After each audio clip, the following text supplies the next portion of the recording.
came out of the hot one.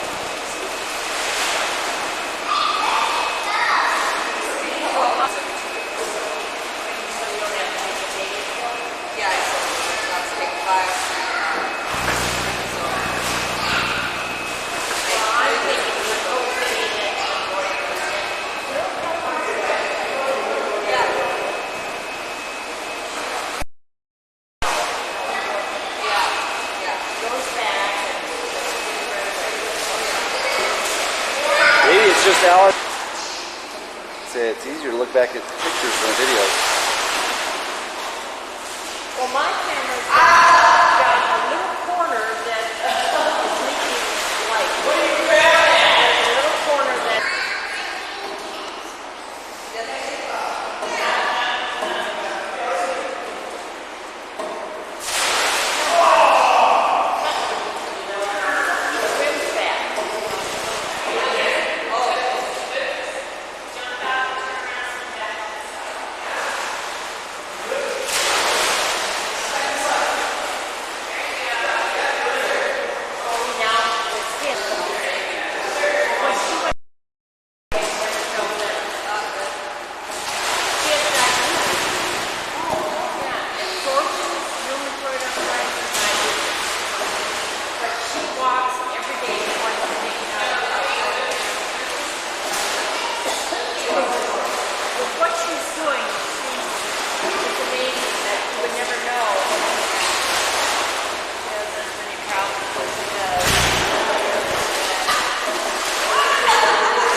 I think he went to the bottom there.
Major Drone Team's F-16 persons will vacation and a photo shoot for this landmark flyover.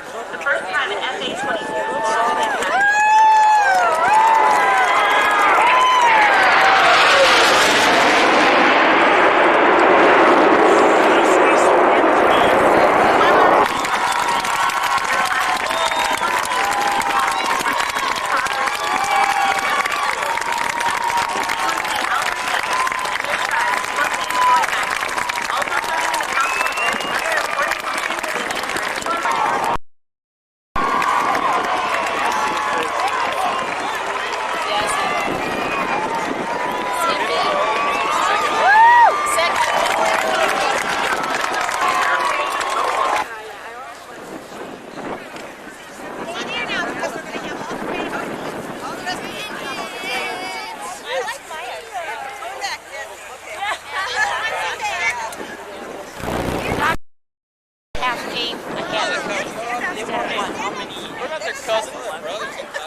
Andrew Stoley, commissioned by Major Rob Wolverton.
Caleb Tracy Stumbaugh. Thank you for 2 drops from the inside.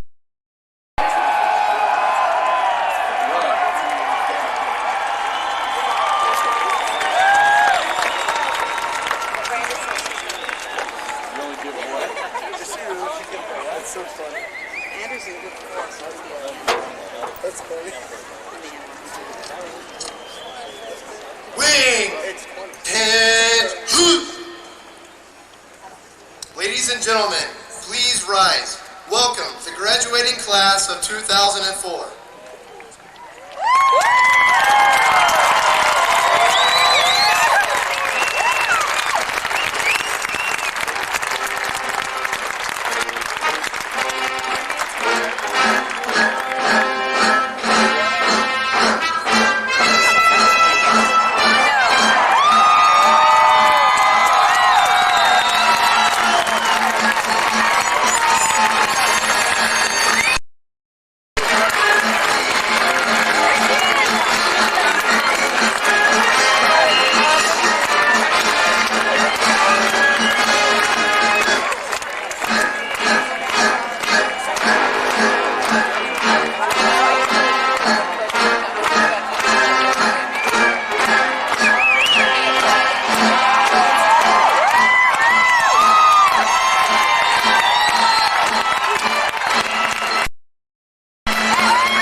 think that's a miss. Please remain standing for the arrival of the official party and the playing of the national anthem.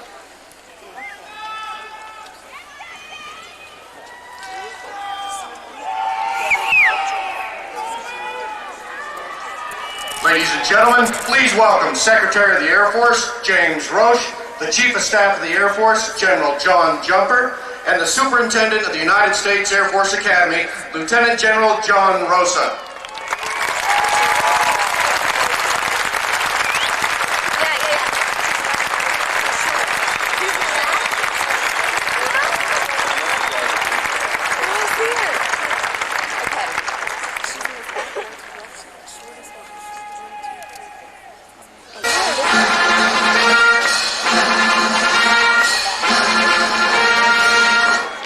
Ladies and gentlemen, the President of the United States.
Ladies and gentlemen, Colonel Stephen Sill, the United States Air Force Academy Senior Staff Chaplain.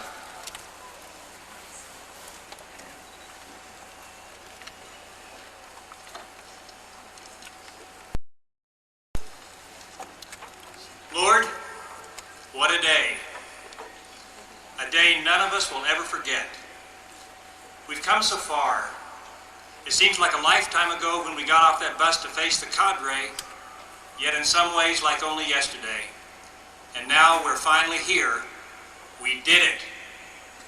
But Lord, we know that it's more than our victory. It's a victory for our folks, our families, our coaches, our mentors, and all those who helped us and prayed for us along the way. We ask that you would bless these who have meant so much to us. We truly thank you for them and for your help, which has brought us through. Lord, I'll have to admit, we don't know if we're ready for the challenges and opportunities which lie ahead. The world can be a tough place, and our job as military officers won't be easy. Our nation is asking us to give our talents and our efforts in its defense, and some of us may be asked to give more than that. But Lord, you've brought us here by faith. And as we've conquered the USAFA mountain, please give us your strength and wisdom to conquer those which lie before us. Help us to be the bright and bold leaders our country needs us to be. Give us a sense of your purpose and obedience to your will. Integrity, service, and excellence, big words. Help us to live up to them.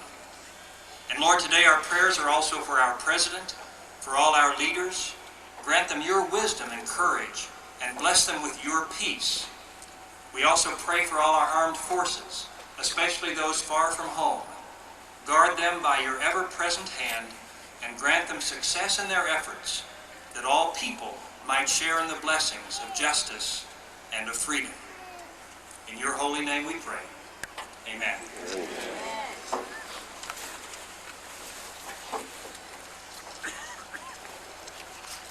Graduates, take seats. Ladies and gentlemen, please, the Superintendent of the United States Air Force Academy.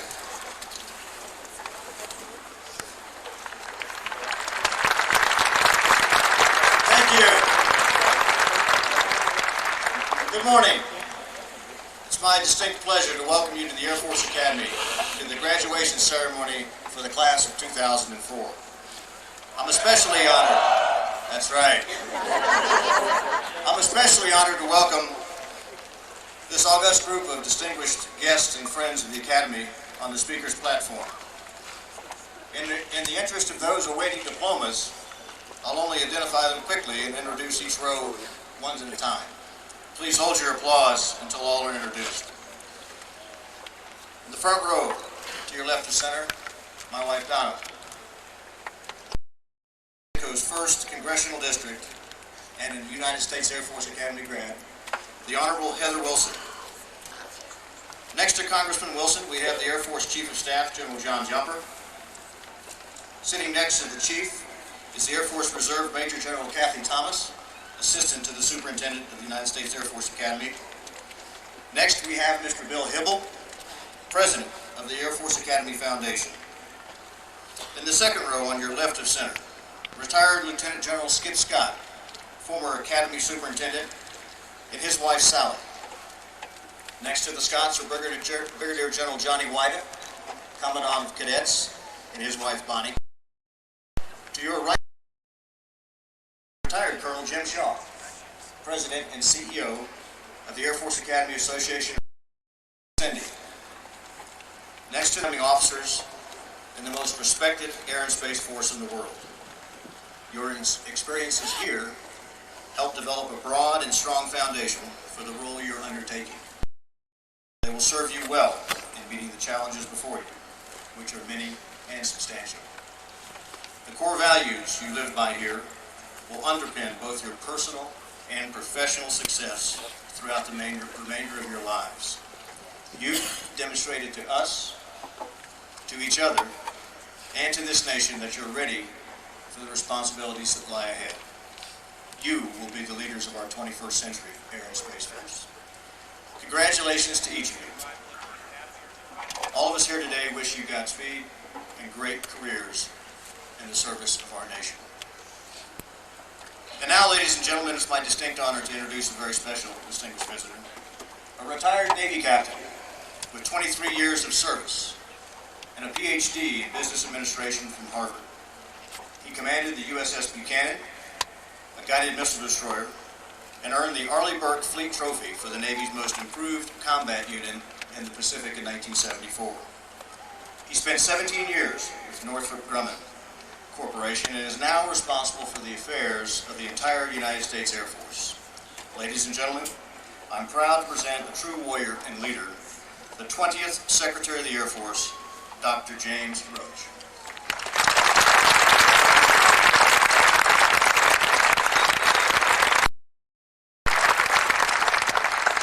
Thank you very much, General Rosa, and thank you for all that you have done over this last year. Distinguished guests, faculty and staff, cadets, proud parents and family members, graduates, it is my great pleasure to join with my partner, General John Jumper, in this commencement exercise to congratulate the graduates on their momentous achievements, earning a diploma in the United States Air Force Academy and a presidential commission in our nation's armed forces.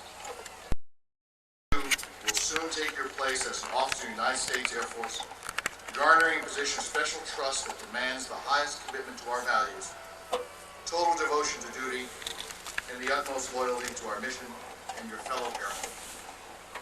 In this era of new threats to freedom and the values of our great democracy, leadership defines those who will meet and overcome the challenges of our time. Inspired leadership sustains our collective strength and steels in our fighting men and women. Leadership is the foundation of our armed forces and heralds our success in conflict. Today it is my distinct privilege and honor to introduce a leader who personifies these attributes. A leader who has piloted our nation in the free world in a time of great danger. In a time when others seek to destroy all for which we stand. A leader who understands that leading from the front is but is a standard by which he measures himself and his administration. Under his command, our airmen have a clearly defined mission. The vector to the target, and the enemy in our crosshairs. Ladies and gentlemen, I present to you a great leader, a dedicated servant to our nation and the free world, an airman, and our Commander-in-Chief, the 43rd President of the United States of America, President George W. Bush.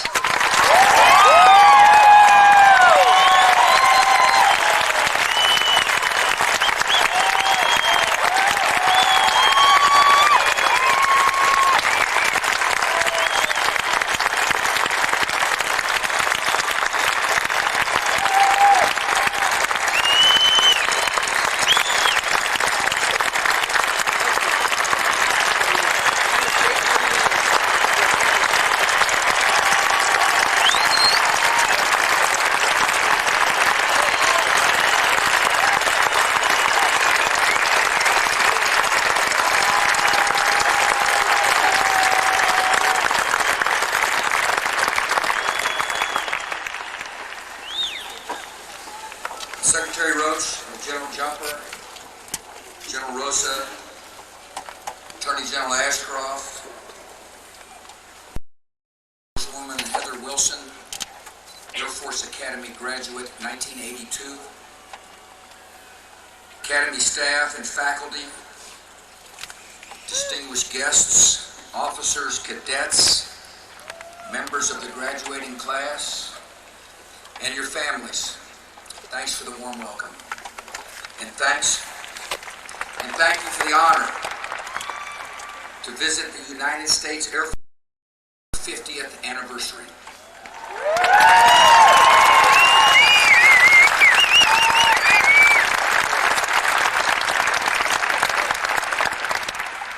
You worked hard to get to this moment. You survived Beast. Spent 7 months eating your meals at attention. Carried boulders from Cathedral Rock. And endured countless hours. In 4 years, you've been transformed from basics and smacks to proud officers and airmen worthy of the degree and the commission you received. Congratulations on a great achievement.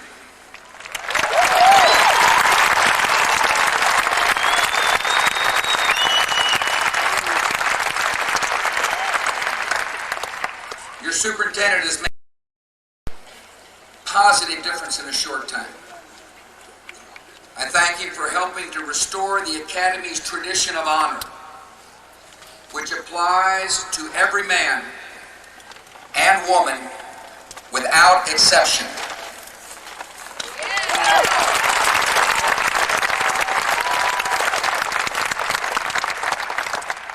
I thank the superb faculty for your high standards and dedication to preparing Air Force officers.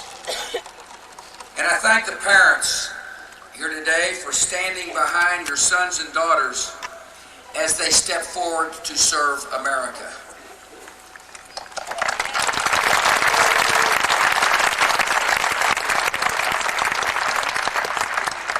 This is a week of remembrance for our country. On Saturday, we dedicated the World War II Memorial in Washington in the company of veterans who fought and flew at places like Midway and Iwo Jima and Normandy. This weekend, I will go to France for the ceremonies marking the 60th anniversary of D-Day, at a place where the fate of millions turned on the courage of thousands. In these events, we recall a time of peril and national unity and individual courage. We honor a generation of Americans who served this country and saved the liberty of the world.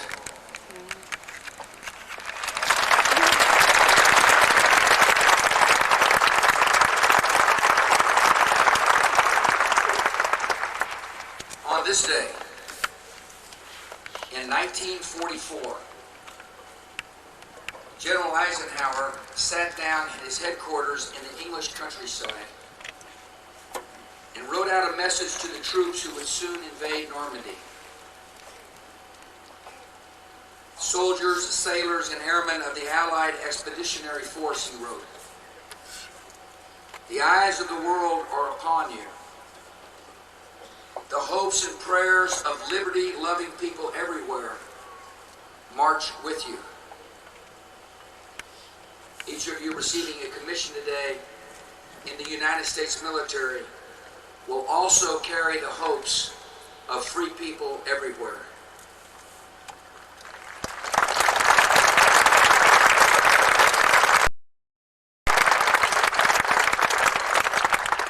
As your generation assumes its own duties during a global conflict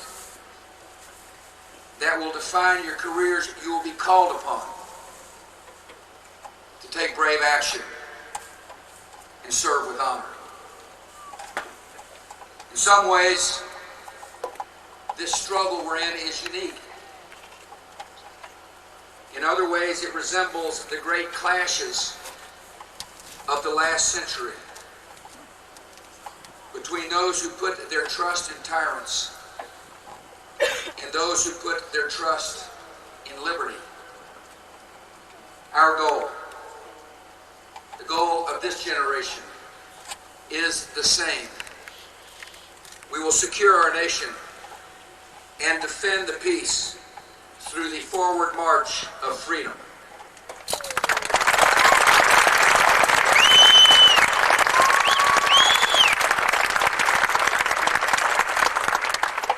Like the Second World War, our present conflict began with a ruthless surprise attack on the United States. We will not forget that treachery, and we will accept nothing less than victory over the enemy.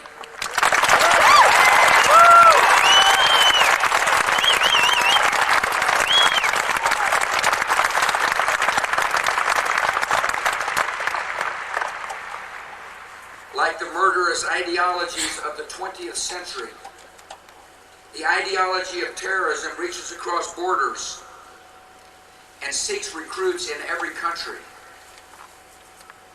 So we're fighting these enemies wherever they hide across the earth.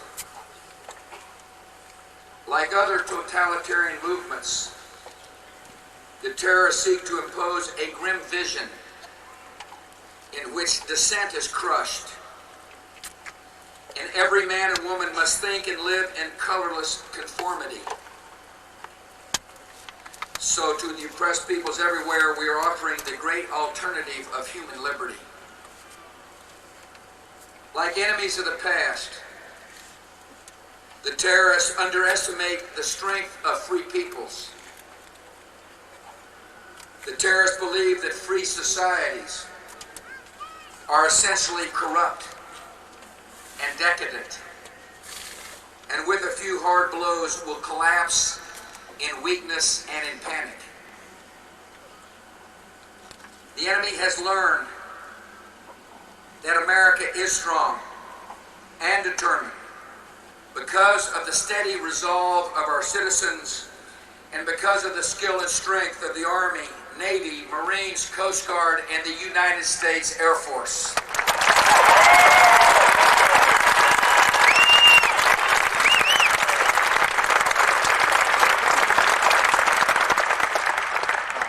Like the aggressive ideologies that rose up in the early 1900s, our enemies have clearly and proudly stated their intentions. Here are the words of Al-Qaeda's military spokesman in Europe. on a tape claiming responsibility for the Madrid bombings. He said, "We choose death, while you choose life. If you do not stop your injustices, it will flow. And these attacks will seem very small compared to what can occur in what you call terrorism." Here are the words of another Al-Qaeda spokesman, Suleyman Abu Ghraib. Last year, in an article published on an Al-Qaeda website, he said, quote, "We have the right to kill 4 million Americans, 2 million of them children, and to exile twice as many and wound and cripple hundreds of thousands. Furthermore, it is our right to fight them with chemical and biological weapons." In all these, we hear the echoes of other enemies in other times. That same swagger and demented logic of the fanatic. Like their kind in the past, these murderers have left scars and suffering. And like their kind in the past, they will flame and fail and suffer defeat by free men and women.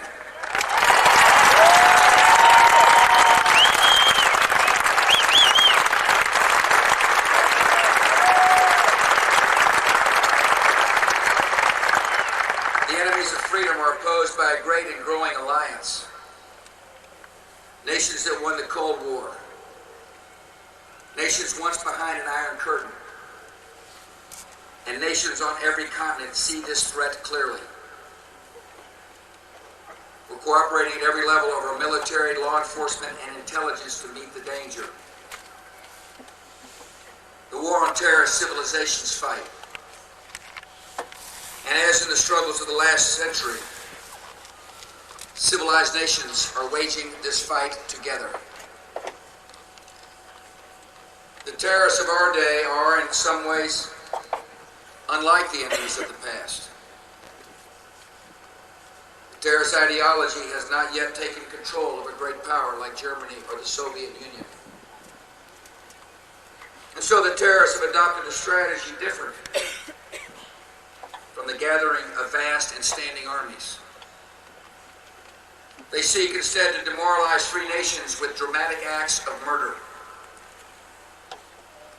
They seek to wear down our resolve and will by killing the innocent and spreading fear and anarchy. And they seek weapons of mass destruction so they can threaten or attack even the most powerful nations. Fighting this kind of enemy is a complex mission that will require all your skill and resourcefulness. Our enemies have no capital or nation state to defend. They share a vision and operate as a network of dozens of violent extremist groups around the world, striking separately and in concert. Al-Qaeda is the vanguard of these loosely affiliated groups, and we estimate that over the years many thousands of recruits have passed through its training camps. Al-Qaeda has been wounded by losing nearly 2/3 of its known leadership and most of its important sanctuaries. Yet many of the terrorists it trained are still active in hidden cells or in other groups. Homegrown extremists incited by Al-Qaeda's example are at work in many nations. And since September the 11th, we've seen terrorist violence in an arc from Morocco to Spain to Turkey to Russia to Uzbekistan to Pakistan to India to Thailand to Indonesia. Yet the center of the conflict, the platform for their global expansion, the region they seek to remake in their image, is the broader Middle East. Just as events in Europe determined the outcome of the Cold War, events in the Middle East will set the course of our current struggle. If that region is abandoned, To dictators and terrorists, it will be a constant source of violence and alarm, exporting killers of increasing destructive power to attack America and other free nations. If that region grows in democracy and prosperity and hope, the terrorist movement will lose its sponsors, lose its recruits, and lose the festering grievances that keep terrorists in business. The stakes of this struggle are high. The security and peace of our country are at stake. And success in this struggle is our only option.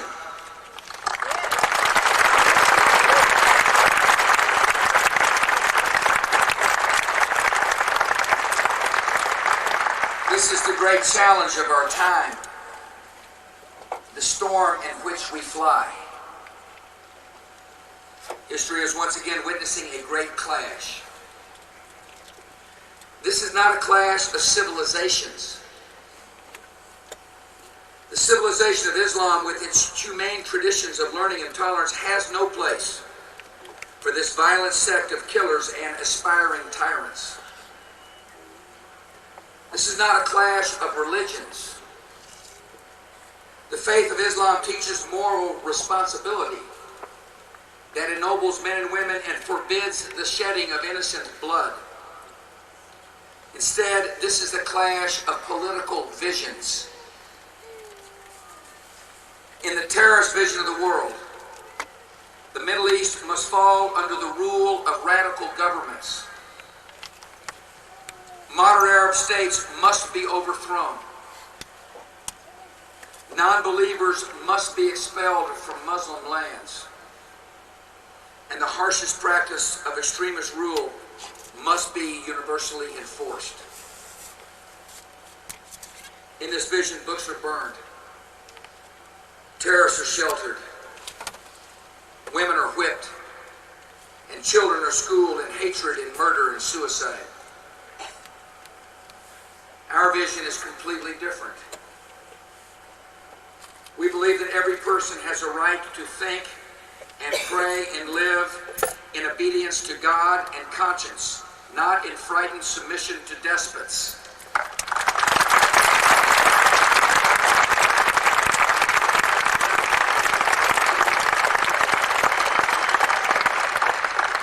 We believe that societies find their greatness by encouraging the creative gifts of their people, not in controlling their lives and feeding their resentments.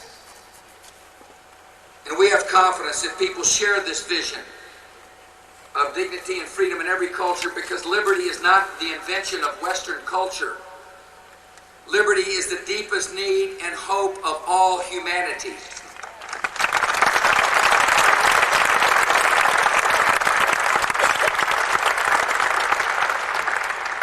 The vast majority of men and women in Muslim societies reject the domination of extremists like Osama bin Laden. They're looking to the world's free nations to support them in their struggle against the violent minority who want to impose a future of darkness across the Middle East. We will not abandon them to the designs of evil men. We will stand with the people of that region as they seek their future in freedom.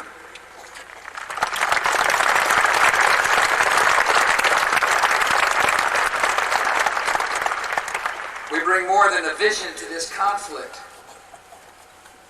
We bring a strategy that will lead to victory. And that strategy has 4 commitments. First, we are using every available tool to dismantle, disrupt, and destroy terrorists and their organizations. With all the skill of our law enforcement, all the stealth of our special forces, and all the global reach of our air power, we will strike the terrorists before they can strike our people. The best way to protect America is to stay on the offensive.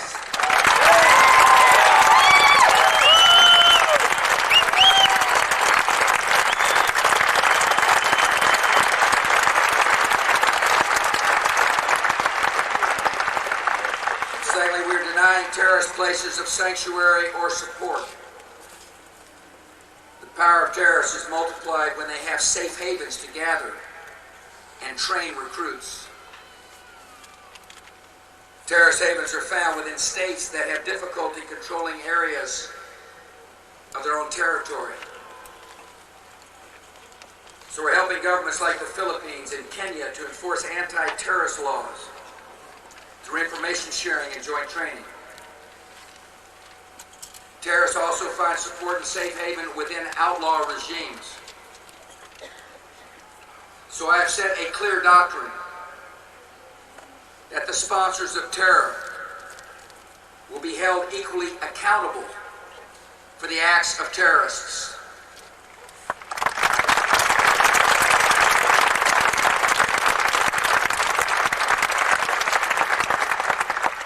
Regimes in Iraq and Afghanistan learned that providing support and sanctuary to terrorists carries with it enormous costs.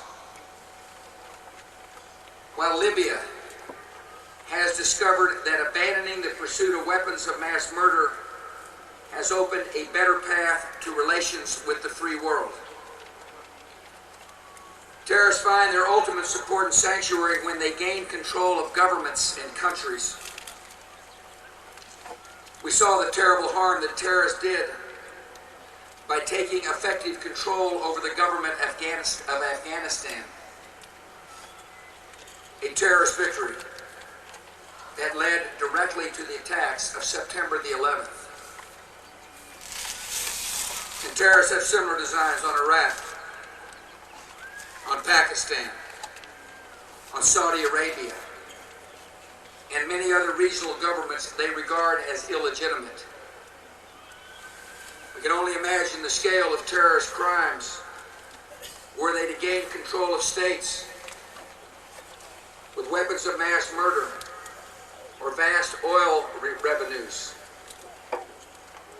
So we will not retreat. We will prevent the emergence of terrorist-controlled states. Third, we're using all the elements of our national power to deny terrorists the chemical, biological, and nuclear weapons they seek. Because this global threat requires a global response, we're working to strengthen international institutions charged with opposing proliferation. We're working with regional powers and international partners to confront the threats of North Korea and Iran. We've joined with 14 other nations in the Proliferation Security Initiative to interdict on sea, on land, or in the air shipments of weapons of mass destruction, components to build those weapons, and the means to deliver them. Our country must never allow mass murderers to gain hold of weapons of mass destruction. We will lead the world and keep unrelenting pressure on the enemy.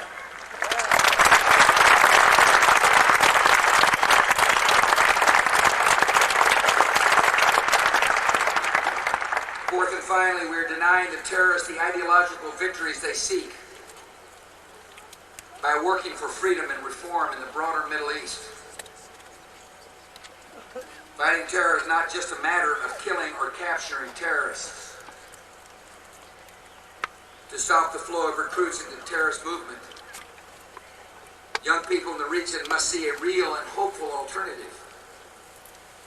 A society that rewards their talent and turns their energies to constructive purpose.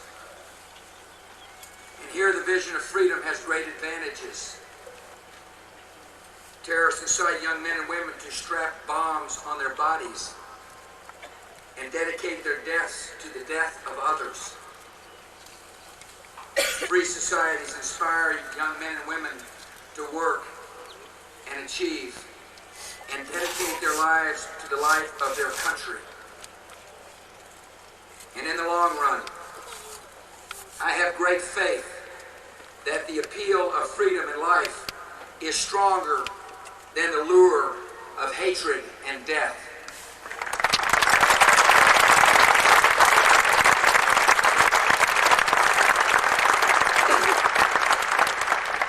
Freedom's advance in the Middle East will have another very practical effect. The terrorist movement feeds on the appearance of inevitability. It claims to rise on the currents of history, using past American withdrawals from Somalia and Beirut to sustain this myth and to gain new followers. The success of free and stable governments in Afghanistan and Iraq and elsewhere will shatter the myth and discredit the radicals. And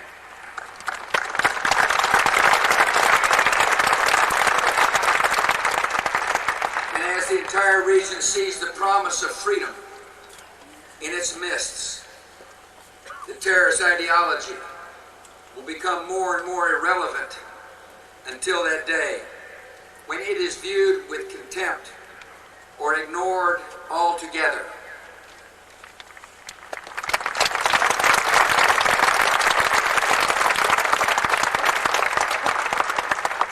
For decades, free nations tolerated oppression in the Middle East for the sake of stability. In practice, this approach brought little stability and much oppression. So I've changed this policy.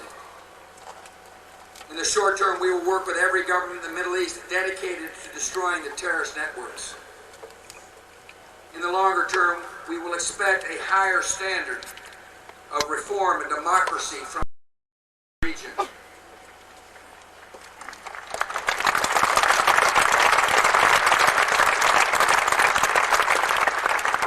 Democracy and reform will make those nations stronger and more stable, and make the world more secure by undermining terrorism at its source.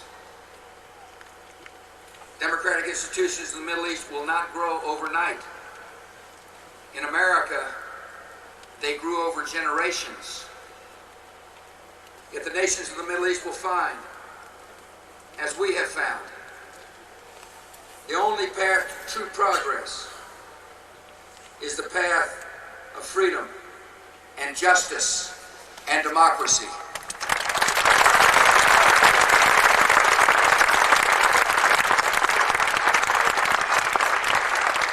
America is pursuing our forward strategy for freedom in the broader Middle East in many ways. Voices in that region are increasingly demanding reform and democratic change. So we're working with courageous leaders like President Karzai of Afghanistan, who is ushering in a new era of freedom for the Afghan people.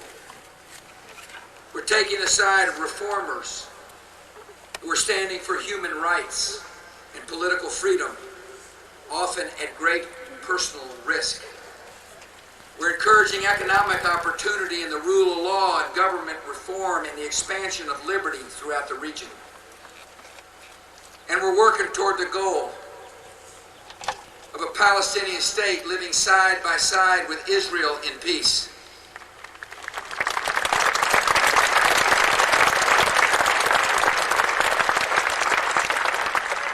Prime Minister Sharon's plan to remove all settlements from Gaza and several from the West Bank is a courageous step toward peace.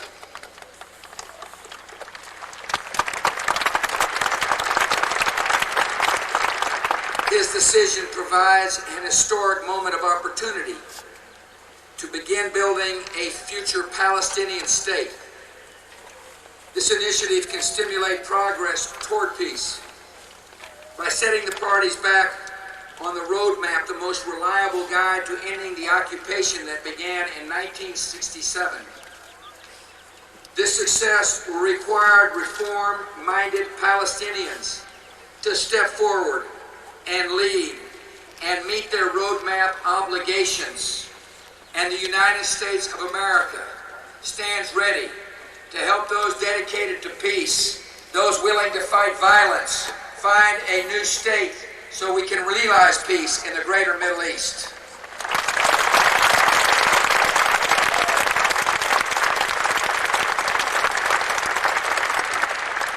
Some who call themselves realists question whether the spread of democracy in the Middle East should be any concern of ours. imperialists in this case have lost contact with a fundamental reality. America has always been less secure when freedom is in retreat. America is always more secure when freedom is on the march.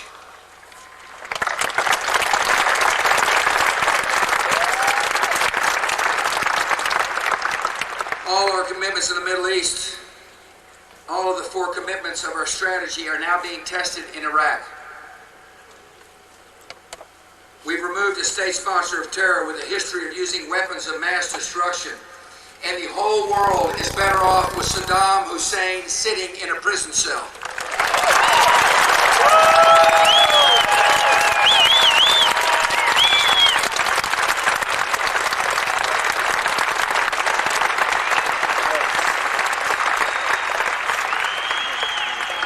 We now face Al-Qaeda associates like the terrorist Zarqawi, who seek to hijack the future of that nation.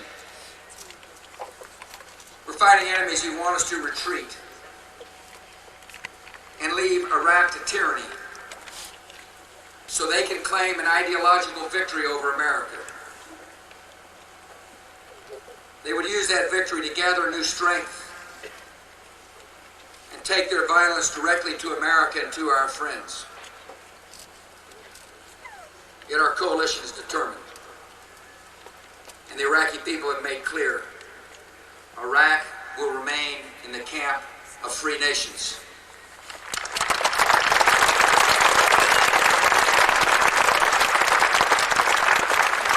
The Iraqi people are moving forward in clear, steady steps with our support to achieve democracy. Iraq now has a designated prime minister, Iyad Alawi, a respected Iraqi patriot, once targeted by Saddam Hussein's assassins. I spoke with the Prime Minister yesterday. He recognized the sacrifice of brave Americans who have given their lives in Iraq, and he pledged that his country would be a friend and ally of America in peace.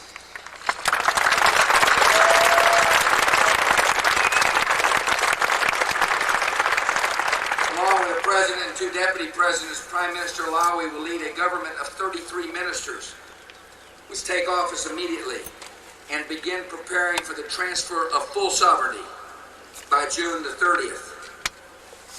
America and Great Britain are now working with the United Nations Security Council and Iraq's new leaders on a resolution that will endorse the sovereign government of Iraq and urge other nations to actively support it.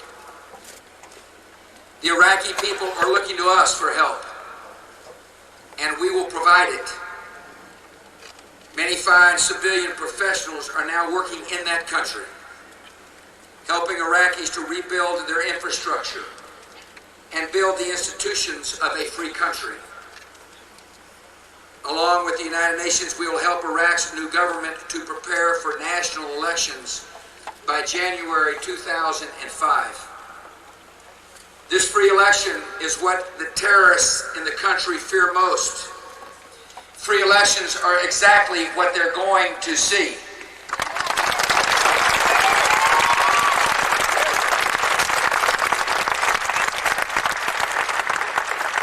Our military is performing with skill and courage, and our nation is proud of the United States military.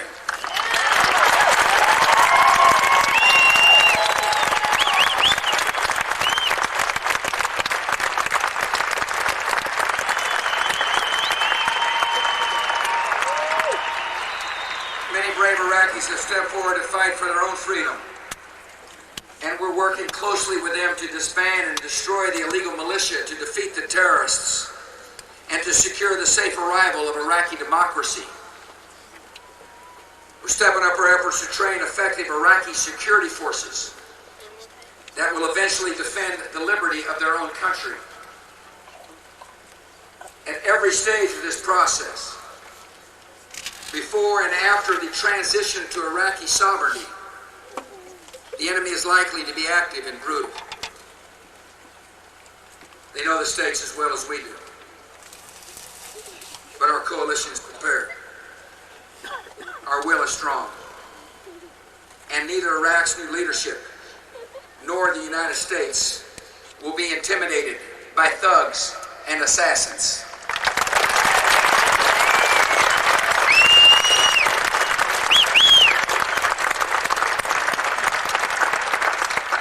As we fight the war on terror in Iraq and on other fronts, we must keep in mind the nature of the enemy.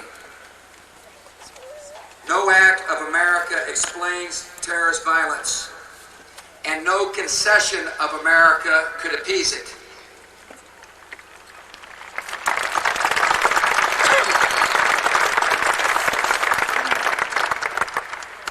The terrorists who attacked our country on September the 11th, 2001, were not protesting our policies. They were protesting our existence. Some say that by fighting the terrorists abroad since September the 11th, we only stir up a hornet's nest. But the terrorists who struck that day were stirred up already.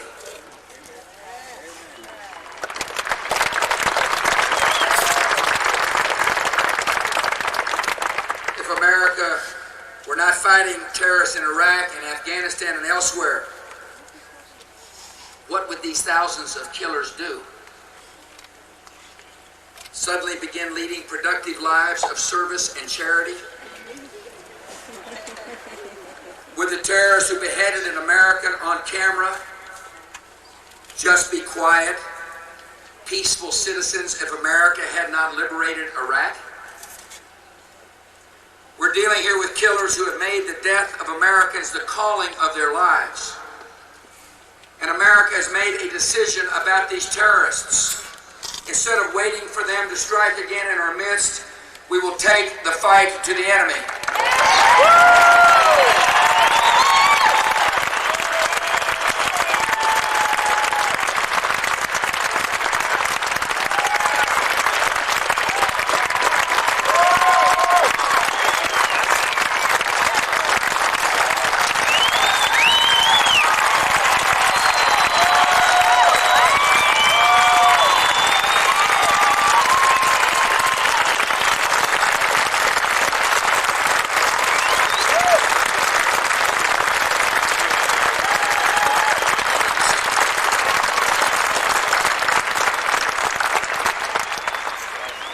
Confident of our cause in Iraq. But the struggle we've entered will not end with success in Iraq. Overcoming terrorism and bringing greater freedom to the nations of the Middle East is the work of decades. To prevail, America will need the swift and able transformed military you will help to build and lead. America will need a generation of Arab linguists and experts on Middle Eastern history and culture. America will need improved intelligence capabilities to track threats and expose the plans of unseen enemies.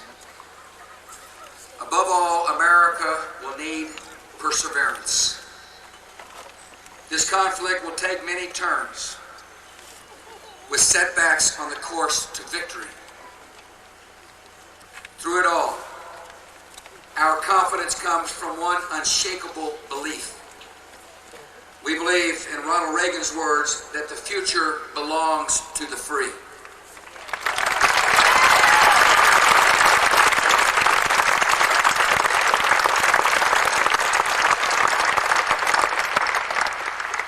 And we've seen the appeal of liberty with our own eyes. We've seen freedom firmly established in former enemies like Japan and Germany. We've seen freedom arrive on waves of unstoppable progress to nations in Latin America and Asia and Africa and Eastern Europe. Now freedom is stirring in the Middle East, and no one should bet against it.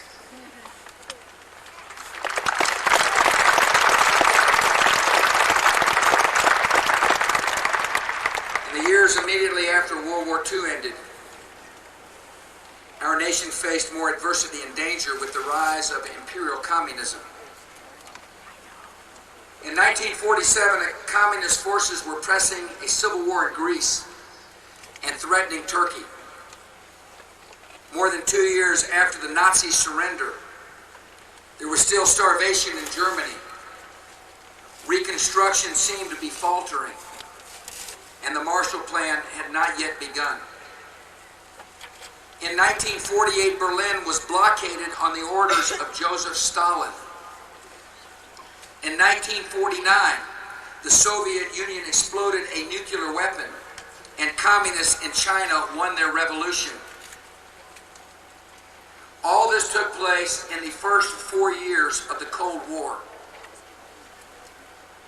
If that generation of Americans had lost its nerve, there would have been no long twilight struggle, only a long twilight.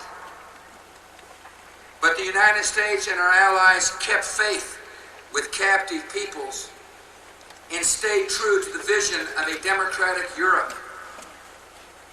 And that perseverance gave all the world a lesson in the power of liberty.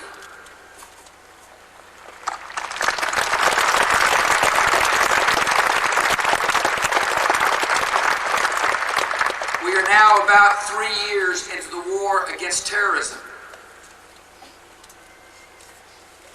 We have overcome great challenges. We face many today, and there are more ahead.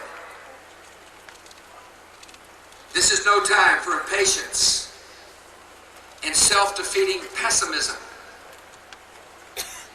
These times demand the kind of courage and confidence that Americans have shown before.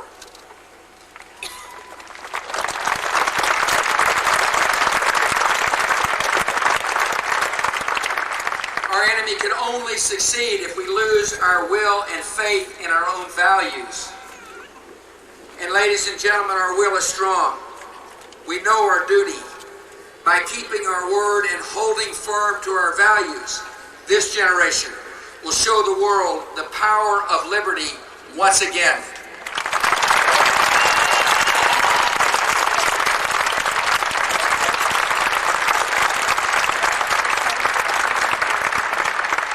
For 4 years you've trained and studied and worked for this moment, and now it's come.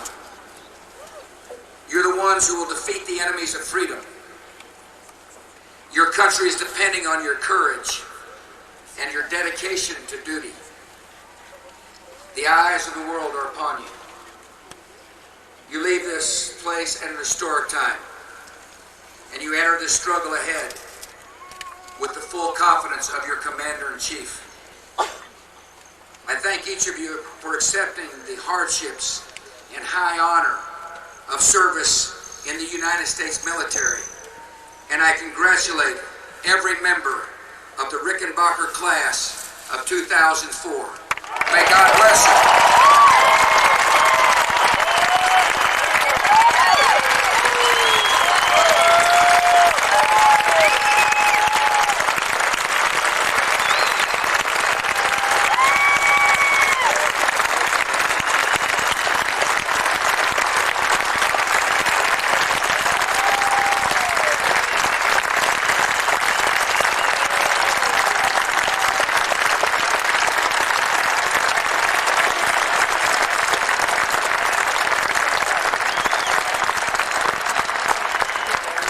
Ladies and gentlemen, the Cadet Class President for 2004, Cadet First Class Breezy Long, Cadet First Class Anna Krieger, the Fall Cadet Wing Commander, Cadet First Class Kathleen Dildy, and the Spring Cadet Wing Commander, Cadet First Class James Valpiani, will present the class gifts to President Bush.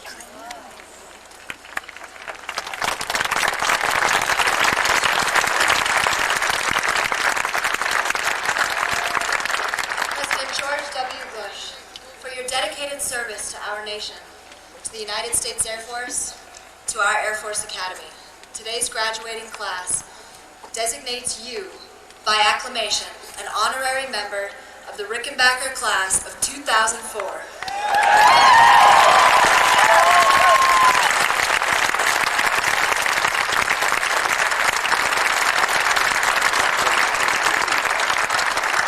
As tangible evidence of this honor, we would like to present you with the 2004 class painting.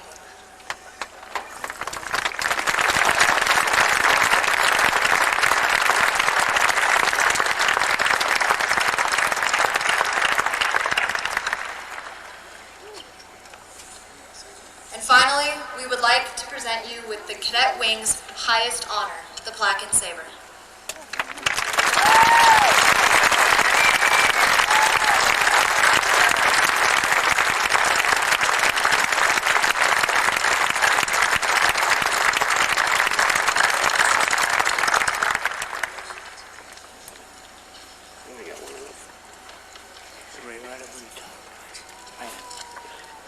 Ladies and gentlemen, Mr. William Hibble, President of the Air Force Academy Foundation, will present the Distinguished American Award.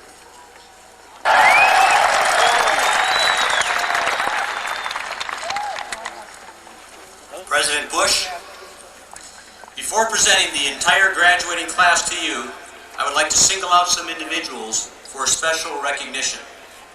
First, I call your attention to 98 distinguished graduates who are listed at the top of your program. These cadets, by their overall performance, have placed in the top 10% of their class as worthy of the Bachelor of Science degree. Thank you.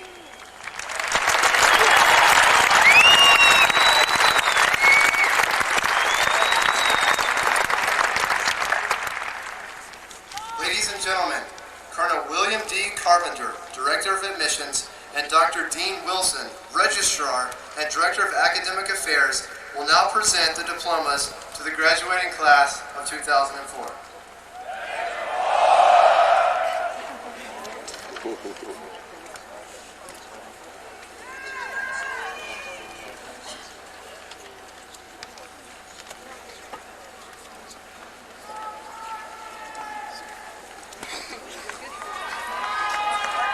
Ladies and gentlemen, President Bush joins us on stage to congratulate each of the graduates of the class of 2012.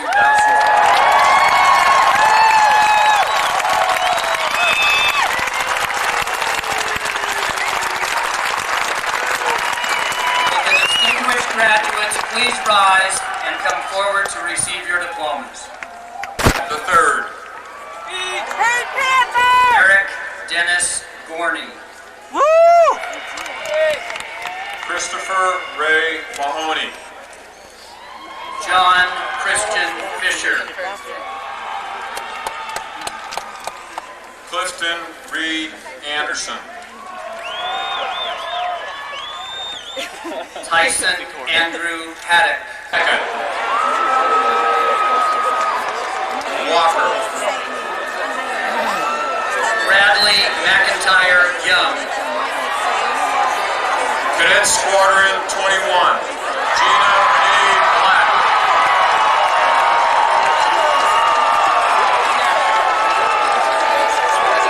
Garrett Ray Chandler. Michael James Chapados. Michael Stan Shimolevsky. Jacob Charles Coleman.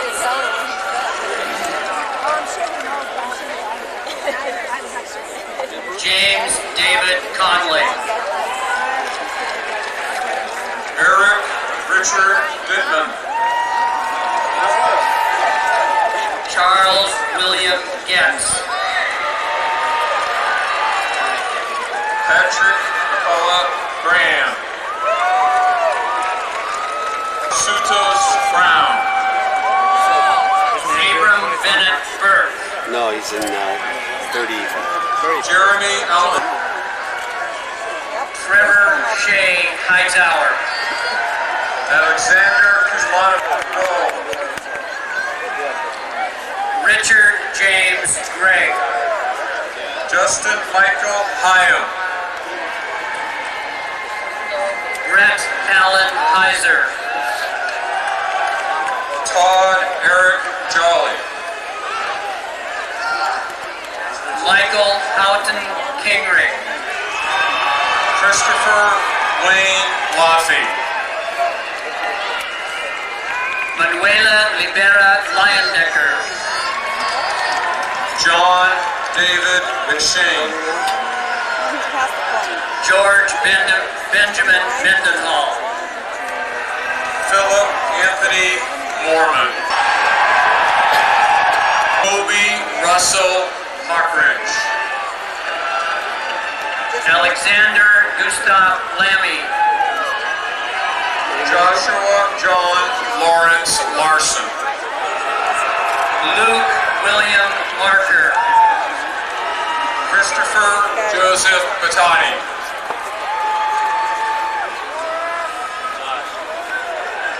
David George Reckner. Susan Ann Sedgwick. Khalil Ahmad. Benjamin Morris Wilson.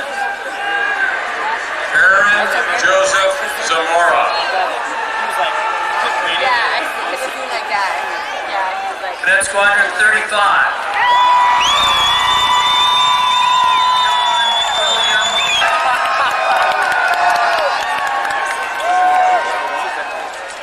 Daniel Murphy Hendricks. Tyson William Hoffman. Sean Christopher Howard. Scott Stephen Correll. Trent Lee McGee. Marshall Philip Marangola. Nolan Perez. Warren David Reese. Kristen Nicole Siri. Andrew Trigbo Storley. Caleb Tracy Stumbaugh. Travis Kent Williams.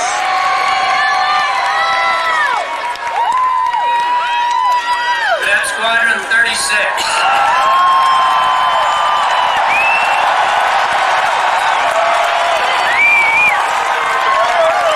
Matthew Jason Vaughn.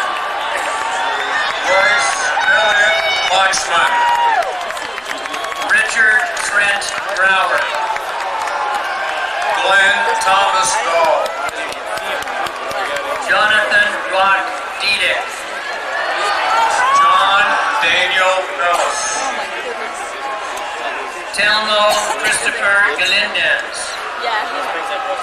Nicholas Paul Gondolf. Kevin Fry Jeffroy. Ryan Lee Furman. Michael J. Hoffman. Teresa Ann Hunt. David Charles Lawrence. Rebecca Jane Lewis. Raphael Emil Michelle. Jeremy Tallman Nelson. Daniel Santiago Reed. Thomas Robert Schotzinger. Phaedra Suzanne Schaff. Dana Shane Stockton. I know. Timothy J. Taylor. Aaron Anthony Trippi. Cynthia Michelle Vincent.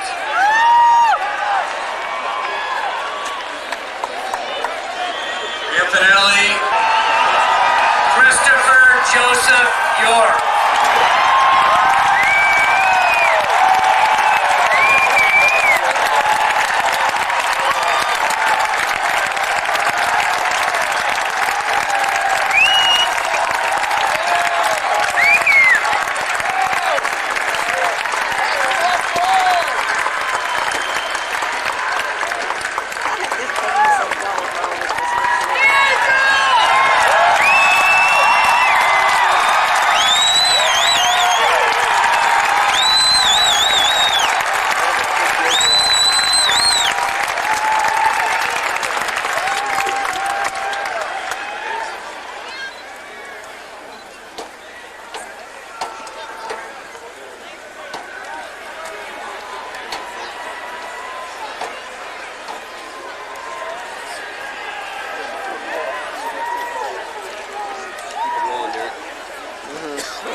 Battalion Commander, 34th Training Wing, and Commandant of Cadets administers the oath.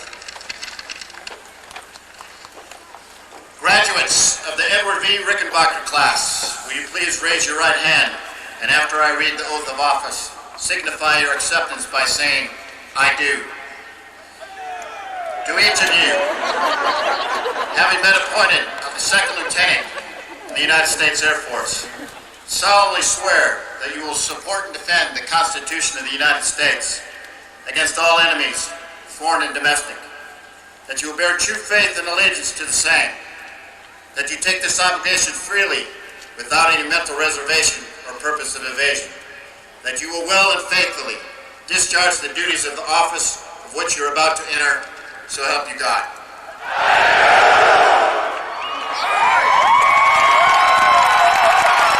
Ladies and gentlemen, the Air Force song.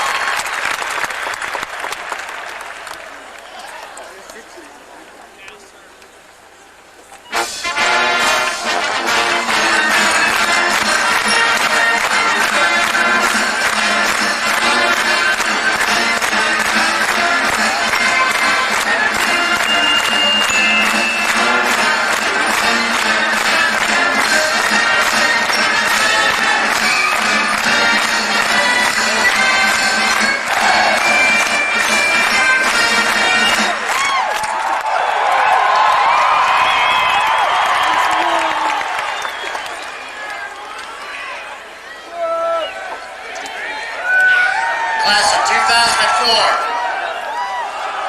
you are dismissed.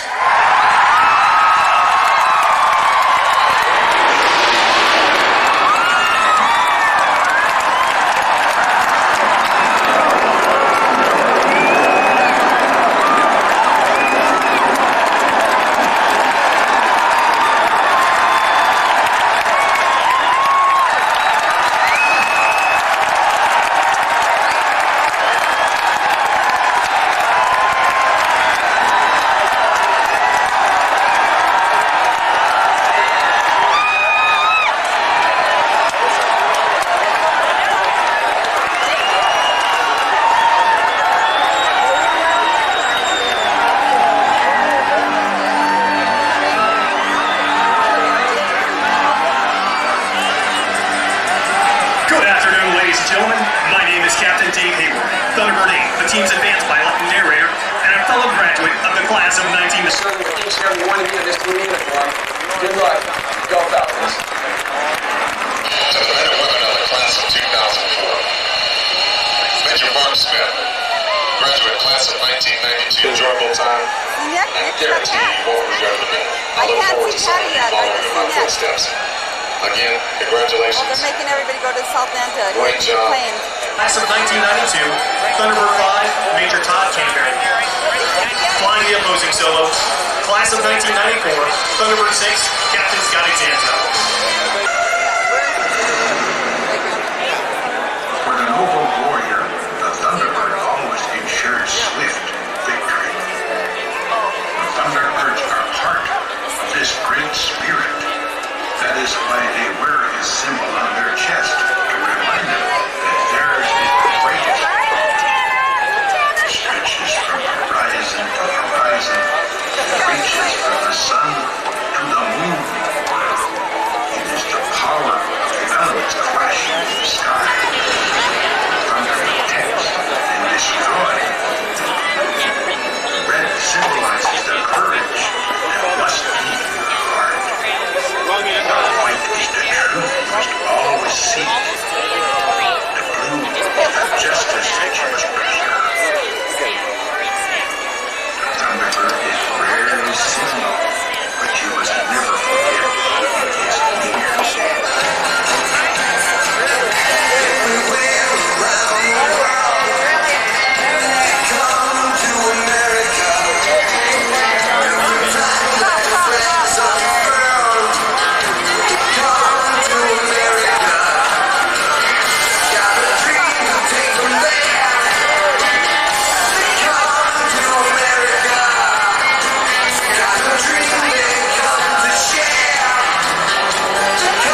nearly 1,200 miles per hour before meeting Bill Bank sharply, narrowly avoiding each other for the opposing ninth edge pass.